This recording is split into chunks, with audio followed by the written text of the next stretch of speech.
Bacaan Alkitab 5 November 2021. 2 Raja-Raja pasal 18, Filemon pasal 1, Hosea pasal 11, Mazmur pasal 132, 133, dan 134. 2 Raja-Raja pasal 18. Maka dalam tahun ketiga zaman Hosea bin Ela, Raja Israel, Hizkia anak Ahaz, Raja Yahuda menjadi raja. Ia berumur 25 tahun pada waktu ia menjadi raja, dan 29 tahun lamanya ia memerintah di Yerusalem. Nama ibunya ialah Abi anak Zakaria. Ia melakukan apa yang benar di mata Tuhan, tepat seperti yang dilakukan Daud bapa leluhurnya. Dialah yang menjauhkan bukit-bukit pengorbanan, dan yang meremukkan tugu-tugu berhala, dan yang menebang tiang-tiang berhala, dan yang menghancurkan ular tembaga yang dibuat Musa. Sebab sampai pada masa itu orang Israel memang masih membakar korban bagi ular itu yang namanya disebut Nehustan.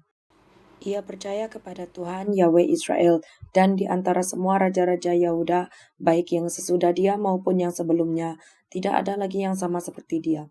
Ia berpaut kepada Tuhan, tidak menyimpang daripada mengikuti dia, dan ia berpegang pada perintah-perintah Tuhan yang telah diperintahkannya kepada Musa. Maka Tuhan menyertai dia, kemanapun juga ia pergi berperang, ia beruntung. Ia memberontak kepada Raja Asyur, dan tidak lagi takluk kepadanya. Dialah yang mengalahkan orang Filistin sampai ke Gaza dan memusnahkan daerahnya, baik menara-menara penjagaan maupun kota-kota yang berkubu. Dalam tahun keempat zaman Raja Hizkia, itulah tahun ketujuh zaman Hosea bin Ela, Raja Israel. Majulah Salmaneser, Raja Asyur menyerang Samaria dan mengepungnya. Direbutlah itu sesudah lewat 3 tahun, dalam tahun ke-6 zaman Hizkia. Itulah tahun ke-9 zaman Hosea, Raja Israel. Direbutlah Samaria. Raja Asyur mengangkut orang Israel ke dalam pembuangan ke Asyur dan menempatkan mereka di Hala, pada sungai Habor, yakni sungai negeri Gozan, dan di kota-kota orang Madai. Oleh karena mereka tidak mau mendengarkan suara Tuhan Yahweh mereka dan melanggar perjanjiannya, yakni segala yang diperintahkan oleh Musa hamba Tuhan. Mereka tidak mau mendengarkannya dan tidak mau melakukannya. Dalam tahun ke-14 zaman Raja Hizkia, majulah Sanherib, Raja Asyur menyerang segala kota berkubu negeri Yahuda, lalu merebutnya.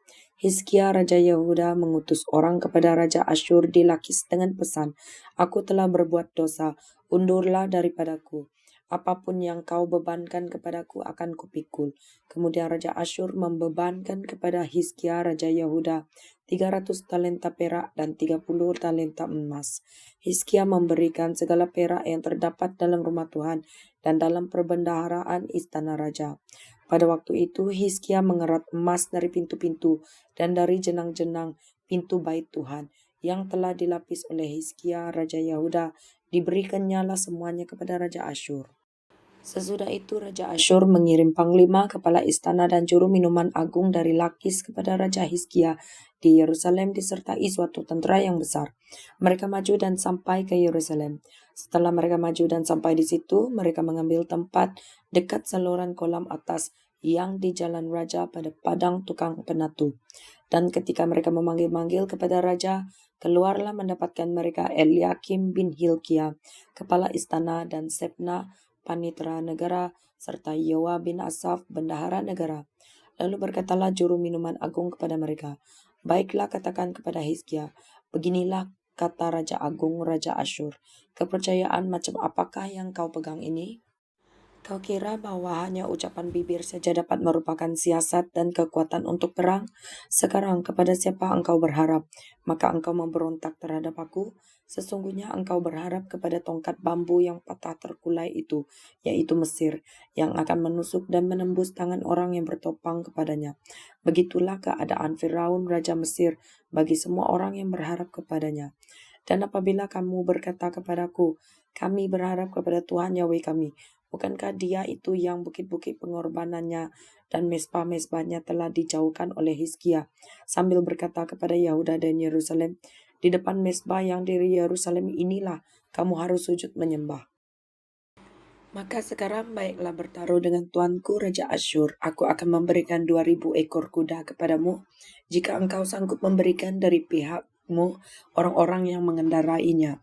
Bagaimanakah mungkin engkau memukul mundur satu orang perwira tuanku yang paling kecil? Padahal engkau berharap kepada Mesir dalam hal kereta dan orang-orang berkuda. Sekarang pun, adakah di luar kehendak Tuhan aku maju melawan tempat ini untuk memusnahkannya? Tuhan telah berfirman kepadaku, majulah menyerang negeri itu dan musnahkanlah itu. Lalu berkatalah Eliakim bin Hilkiah, Sebna dan Yowa kepada juru minuman agung, silakan berbicara dalam bahasa Aram kepada hamba-hambamu ini, sebab kami mengerti. Tetapi janganlah berbicara dengan kami dalam bahasa Yahuda sambil didengar oleh rakyat yang ada di atas tembok. Tetapi juru minuman agung berkata kepada mereka, adakah tuanku mengutus aku untuk mengucapkan perkataan-perkataan ini hanya kepada tuanmu dan kepadamu saja? Bukankah juga kepada orang-orang yang duduk di atas tembok, yang memakan tahinya dan meminum air kencingnya bersama-sama dengan kamu? Kemudian berdirilah juru minuman agung dan berserulah ia dengan suara nyaring dalam bahasa Yahuda. Ia berkata, dengarlah perkataan Raja Agung, Raja Asyur. Beginilah kata Raja, janganlah Hizkia memperdayakan kamu, sebab ia tidak sanggup melepaskan kamu dari tanganku. Janganlah Hizkia mengajak kamu berharap kepada Tuhan dengan mengatakan, tentulah Tuhan akan melepaskan kita, dan kota ini tidak akan diserahkan ke dalam tangan Raja Asyur. Janganlah dengarkan Hizkia, sebab beginilah kata Raja Asyur. Adakanlah perjanjian penyerahan dengan aku, dan datanglah keluar kepadaku. Maka setiap orang daripadamu akan makan dari pohon anggurnya, dan dari pohon aranya, serta minum dari sumurnya. Sampai aku datang dan membawa kamu ke suatu negeri seperti negerimu ini, suatu negeri yang bergandum dan berair anggur, suatu negeri yang berroti dan berkebun anggur, suatu negeri yang berpohon zaitun, berminyak dan bermadu. Dengan demikian kamu hidup dan tidak mati. Tetapi janganlah dengarkan Hizkia, sebab ia membujuk kamu dengan mengatakan, Tuhan akan melepaskan kita. Apakah pernah para Allah bangsa-bangsa melepaskan negerinya masing-masing dari tangan Raja Asyur? Di manakah para Allah negeri Hamat dan Arpad? Di manakah para Allah negeri Sefarwaim, Hena dan Iwa? Apakah mereka telah melepaskan Samaria dari tanganku? Siapakah di antara semua Allah negeri-negeri yang telah melepaskan negeri mereka dari tanganku, sehingga Tuhan sanggup melepaskan Yerusalem dari tanganku? Tetapi rakyat itu berdiam diri dan tidak menjawab dia sepatah kata pun. Sebab ada perintah raja bunyinya, jangan kamu menjawab dia. Kemudian pergilah Eliakim bin Hilkiah, kepala istana, dan Sebna panitera negara, dan Yoab bin Asaf bendahara negara, menghadap Hizkia dengan pakaian yang dikoyakkan, lalu memberitahukan kepadanya perkataan juru minuman agung.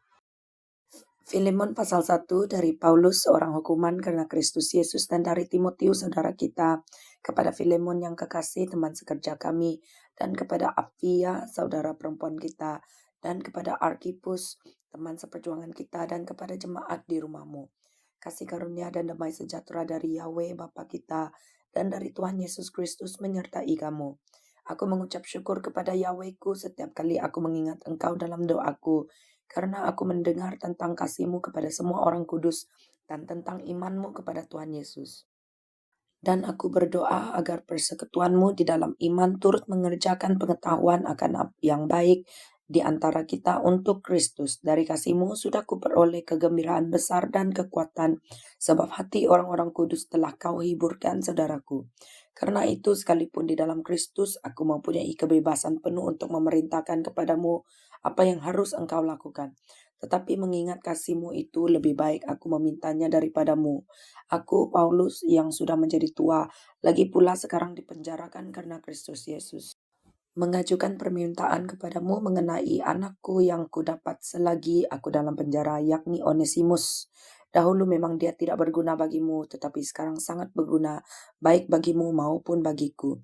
Dia kusuruh kembali kepadamu, dia yaitu buah hatiku.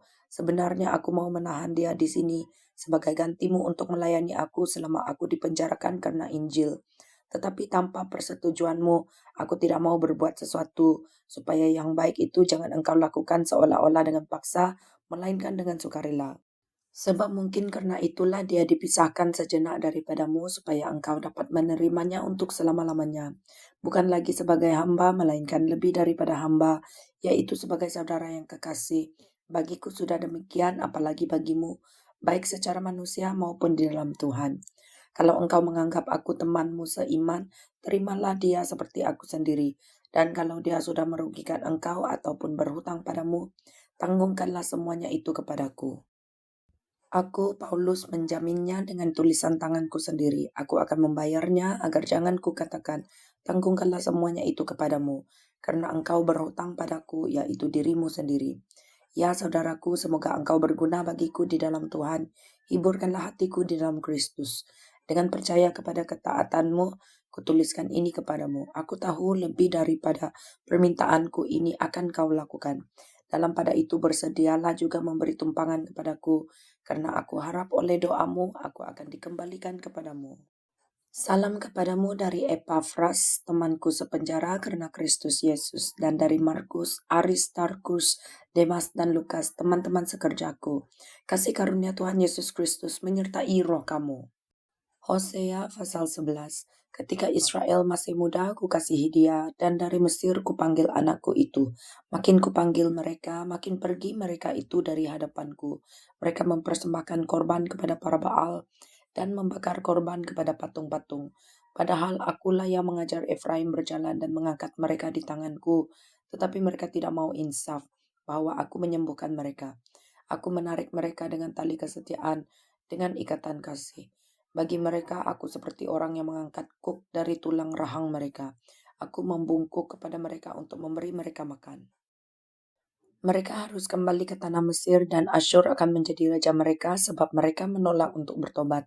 Pedang akan mengamuk di kota-kota mereka, akan memusnahkan palang-palang pintu mereka, dan akan memakan mereka di benteng-benteng mereka. Umatku betah dalam membelakangi aku. Mereka memanggil kepada Baal dan berhenti meninggikan namaku. Masakan aku membiarkan engkau, hai Efraim, menyerahkan engkau, hai Israel? Masakan aku membiarkan engkau seperti Adma, membuat engkau seperti Zeboim? Hatiku berbalik dalam diriku, belas kasihanku bangkit serentak. Aku tidak akan melaksanakan murkaku yang menyala-nyala itu, tidak akan membinasakan Efraim kembali. Sebab aku ini Yahweh dan bukan manusia yang kudus di tengah-tengahmu, dan aku tidak datang untuk menghanguskan. Mereka akan mengikuti Tuhan, ia akan mengaum seperti singa. Sungguh ia akan mengaum, maka anak-anak akan datang dengan gemetar dari barat. Seperti burung dengan gemetar datang dari Mesir, dan seperti merpati dari tanah Asyur.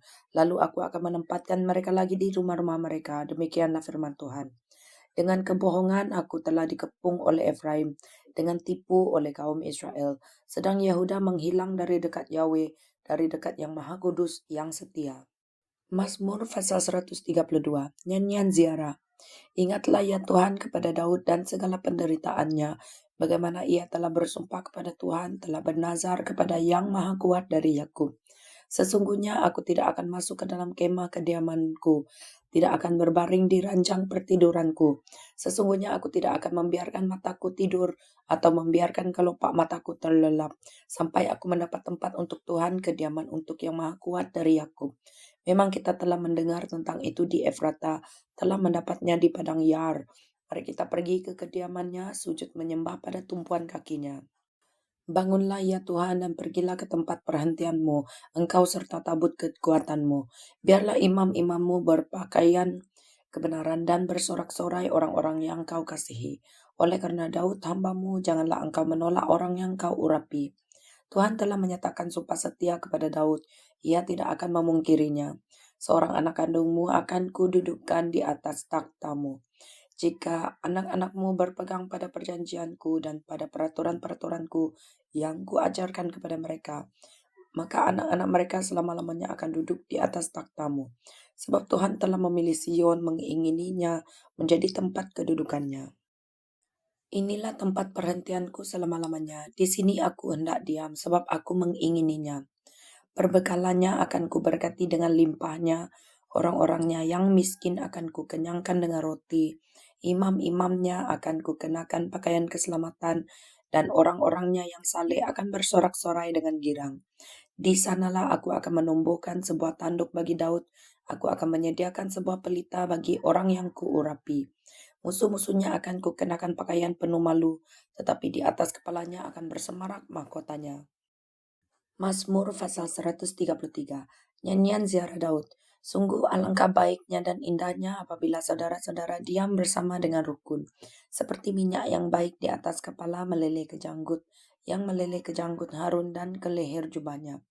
seperti embun gunung Hermon yang turun ke atas gunung-gunung Sion, sebab kesanalah Tuhan memerintahkan berkat kehidupan untuk selama-lamanya. Mazmur pasal 134, nyanyian ziarah. Mari, pujilah Tuhan, hai semua hamba Tuhan yang datang melayani di rumah Tuhan pada waktu malam. Angkatlah tanganmu ke tempat kudus dan pujilah Tuhan. Kiranya Tuhan yang menjadikan langit dan bumi memberkati engkau dari Sion.